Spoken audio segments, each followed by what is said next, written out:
Hello, this segment is Where Do We Go When We Die? My name is Catherine Richmond. I study where does our soul go when we leave this earthly world. When we look at the different cultures, there is a common thread of information.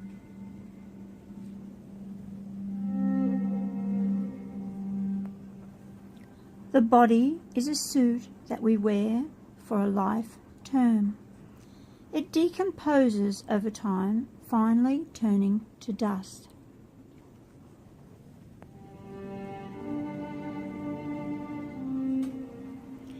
Inside of every living sentient being, be it human or animal, is a soul.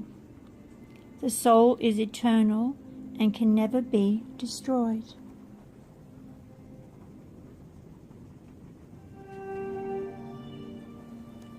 The life force referred to us as a soul is an aspect of a highly complex, larger construction.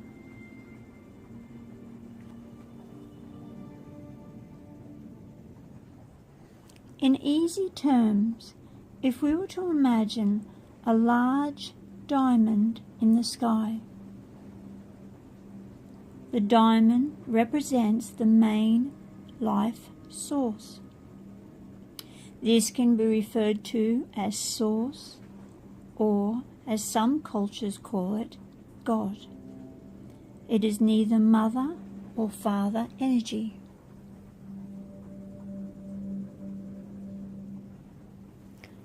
Now I'd like you to imagine for me a facet of that large diamond separate from the source. That facet is your soul. You are made in the image of the larger source energy. You are complete, pure love.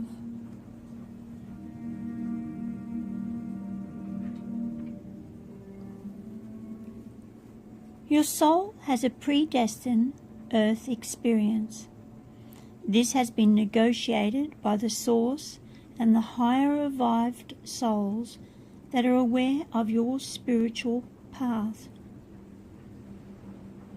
All souls' paths and contracts are to return our soul's energy to vibrate in unconditional love.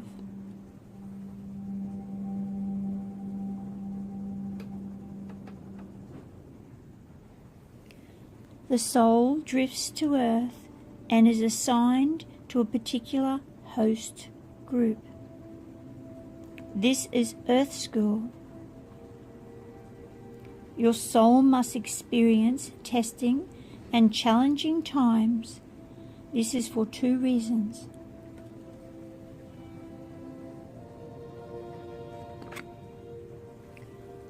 The main two reasons our souls experience trials are, number one, to release and work through our failed other life contracts. This is referred to in some cultures as karma. If we leave our physical body with unresolved problems or discontent towards any other person's soul, we return again to resolve it until we remember we are to have no ego. We are to be love.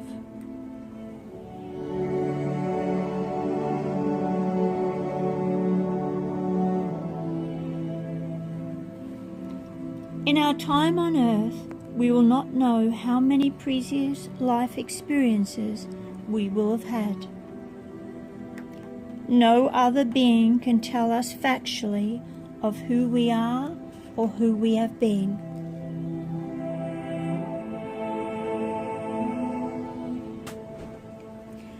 Some religious doctrines believe there are 2 or 3 places that we can be sent to when we leave our earth. They refer to as heaven for the God-fearing people. They refer to hell for people of little faith, and for non-conforming people that may have gone against their set of ideals and doctrines. And the third they refer to is earth-bound souls. This term is often referred to people who have committed a mortal sin, example, taking of one's own life, according to that doctrine. We have no proof of these ideas or controlling beliefs. From the studies of all faiths, we do know that once our soul leaves our earthly body, it has the ability to separate its energy.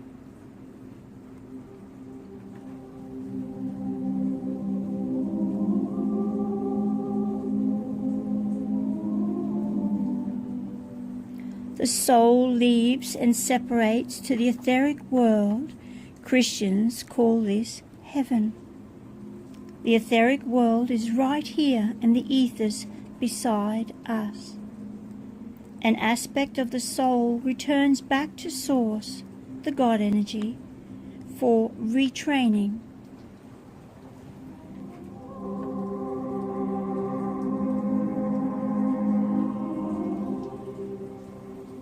Retraining is a transfer of information to reprogram any failed soul contracts. Your higher beings and your force recalibrate your vibration back to pure love.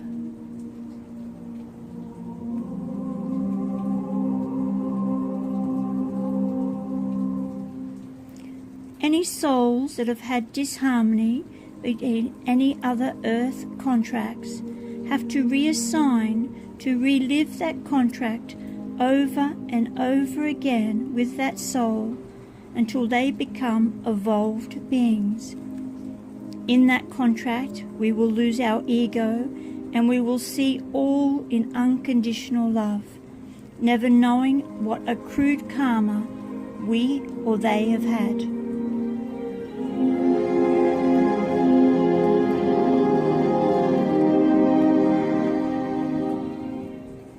The third aspect of the soul can leave an imprint on the environment where they often frequented in this earthly world.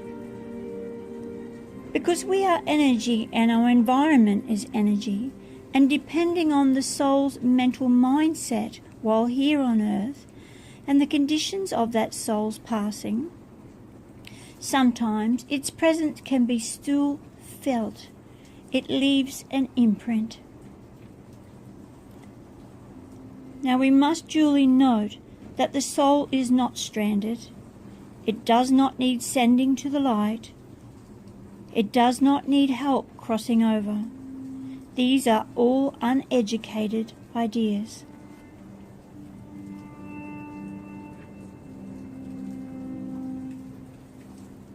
When we feel the presence of an energy print, maybe a disharmony of a soul, we are able to change that environmental print to be one of love.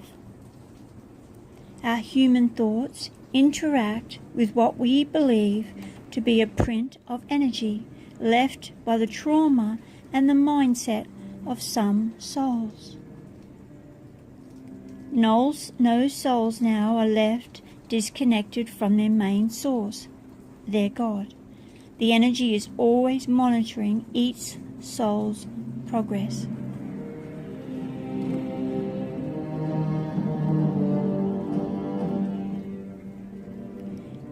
Each soul's goals are to be living in 5 human values. We are to live in truth, to live in peace,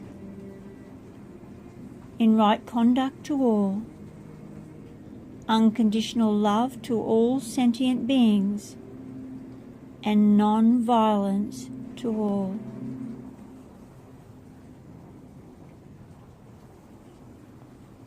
If a soul terminates their earthly contract through taking their own life, it becomes a failed contract. The soul returns to the source of God, where it is retrained to return to another body for another experience with its life group.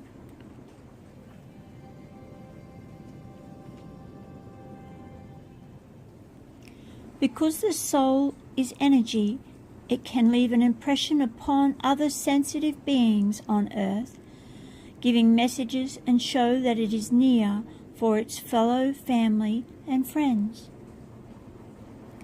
All sentient human beings and animals have the ability to feel the presence of beings of animal or humans that have lived and left our earthly world. It is all about how we look after our own energy. If you meditate daily, set your intent to be aware, eat humanely, you will have more chances to feel the presence of your loved ones and families who have left. As the soul of all of us is eternal, an aspect, a piece if you may, a fragment, is able to return into a new body to work on its spiritual ascension. Many the time it has been said that someone has felt the presence of their loved ones with them, but then had a new baby come into the family that reminded them of that same soul who had left this earthly world.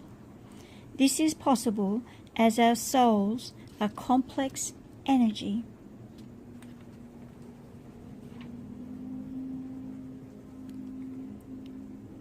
What do we need to understand about this life's journey is often a question asked.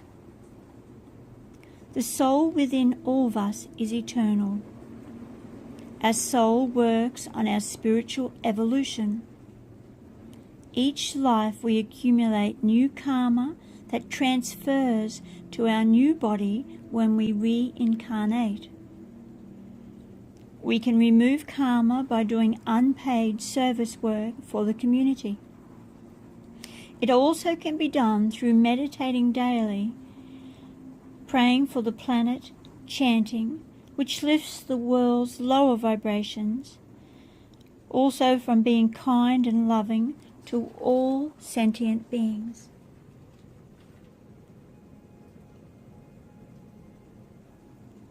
We must remember that all life's experiences and challenges are a test. We must remember we are never alone. We are always connected to the source, and we will always be guided. The test will be, will you be love to all? We are all originally from the one source cell, be it animal or human. It is our ego and our beliefs, our environment, our diet, the foods we intake, chemical substances that stop our neuropathways of our brain to receive the messages of our own life contracts. Be kind to your body. You are what you think and eat. Be love, be truth, be kind. Thank you for listening. You can find more information on www.fieldofgrace.com.au.